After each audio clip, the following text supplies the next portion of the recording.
김학의 전 법무부 차관에 대한 구속영장이 청구됐습니다. 일단 1억 6천만 원가량의 뇌물을 받은 혐의입니다. 성범죄 관련 수사는 구속이 되면 다시 진행될 것으로 보입니다. 그리고 앞서 전해드린 대로 고 장자연 씨 사건은 13개월에 걸친 대검찰청 과거사 진상조사단의 조사가 마무리됐습니다.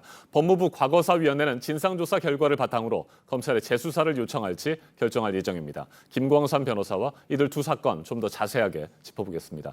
안녕하십니까? 네, 안녕하세요. 네, 김학의 전 법무부 차관 특정범죄 가중처벌법상 뇌물죄 혐의로 일단 영장이 청구가 됐습니다.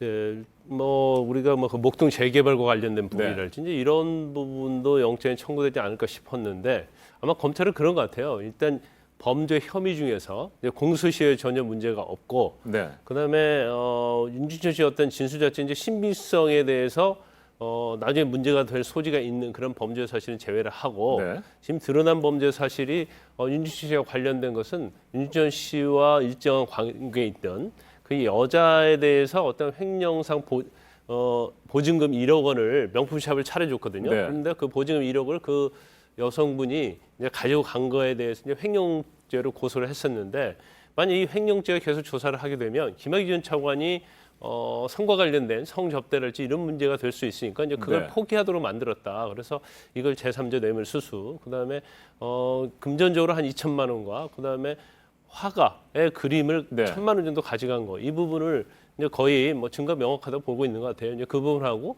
김학의 전 차관의 지인이 이제 최모 씨가 네. 2011년까지 한 3천만 원 정도의 스폰서 역할을 한 거 있거든요. 그래서 이걸 전체를 포괄일죄로 봐가지고 영장 범죄 사실 적시를 했습니다. 네, 사업가 최모 씨가 전달한 것으로 보이는 3천만 원가량의 뇌물은 별도의 뇌물 사건으로 처리를 하고요. 일단 윤중천 씨와 관련된 1억 3천만 원가량의 그림, 돈, 향응 접대 이런 것들은 하나의 뇌물죄, 그러니까 포괄 일죄로 지금 처리를 하는 건가요?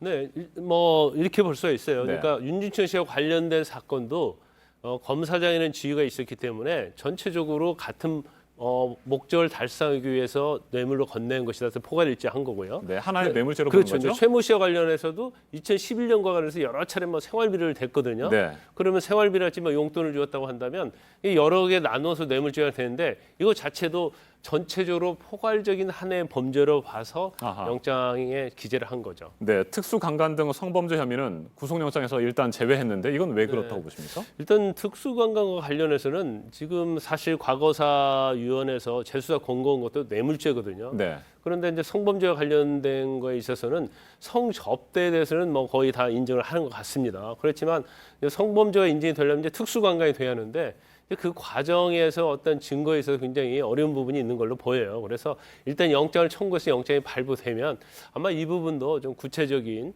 수사가 될 것으로 보입니다. 네, 영장의 발부 가능성 어느 정도나 보십니까? 일단 관건은 그거예요. 아까 말씀드린 제3자 뇌물죄. 네. 그러니까 여성이 횡령으로 고소를 당했는데 그 고소를 취하게 한 것이 과연 그 여성으로 하여금 1억 상당의 이득을 본 걸로 봐야 하느냐. 네.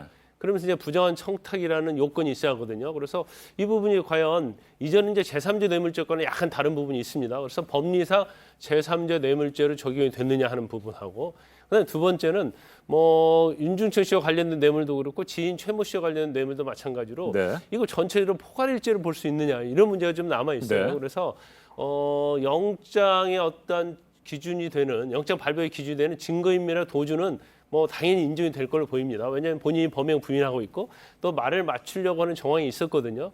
그리고 태국으로 출국하려다가 결국 긴급 출국 금지가 됐기 때문에 네. 증거인멸 도주 염려는 분명히 있어요. 하지만 범죄 사실과 관련해서 법리에 관한 싸움, 그리고 이걸 소명할 수 있느냐, 이 부분이 영장 발부에 좀 관건이 될 걸로 보입니다. 네, 대검찰청 검찰 과거사 진상조사단 13개월 동안 조사를 했습니다. 고 장자연 씨 사건에 대해서.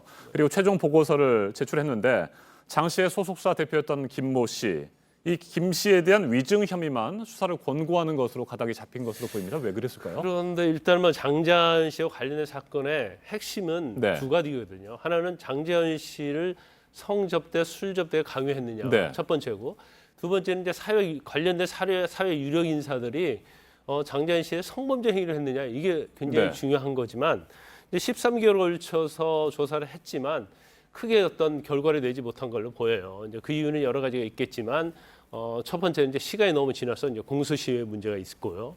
그다음에 당사자인 장자연 씨가 존재하지 않잖아요. 네. 그러니까 수사하기 굉장히 어려웠을 거고. 그다음에 이제 과거 진상조사단은 강제 수사권이 없습니다. 네. 근데 그러다 보니까 수사에 협조하지 않으면 이를 강제할 방법이 없거든요. 그래서 수사는 굉장히 열심히 했어요. 뭐 참고인도 한 18명, 한 80명 정도 조사를 했지만 결과적으로 보면 이제 그 중에서 가장 유력하다고 보고 있는 그 장자연 씨가 소속했던 대표인 김모 씨. 네. 근데 김모 씨가 이종걸 의원이 명예훼손을 고소를 당합니다. 당하는데 그 사건의 증인으로 가서 선서한다면 증언을 했는데 지금 관련된 최고 중요한 모 일간지 일가인 이제 뭐 네. 호텔 사장이 아느냐 이제 그 질문에 사실은 그 자리에 같이 있었음에도 알고 있음에도 불구하고 이제 나중에 알았다 이렇게 진술을 했어요. 증언을 했어요. 그래서 그 부분은 이제 유증이 돼서 유증죄로 그건 뭐 재수사 권고가 될 가능성이 크다고 봅니다. 네, 그렇다면 술 접대, 성 접대 강요 의혹, 그리고 사회 유력 인사들의 성범죄 연루 의혹, 이건 뭐 영원히 미궁으로 빠질 가능성이 높은 상태입니까? 아니에요. 뭐 아직 20일 날 이제 최종 협의를 좀 해봐야 하는 거고요. 근데 제일 중요한 것은 그 장자연 리스트에 존재했지 않습니까? 네. 근데 그런 부분에서 굉장히 수사 진행이 좀 되지 않았던 걸로 보입니다. 그래서 아마 20일 날 최종 협의를 할 건데 그 결과를 좀 지켜봐야 할 것 같아요. 네, 알겠습니다. 여기까지 듣겠습니다. 김광삼 변호사였습니다. 말씀 잘 들었습니다.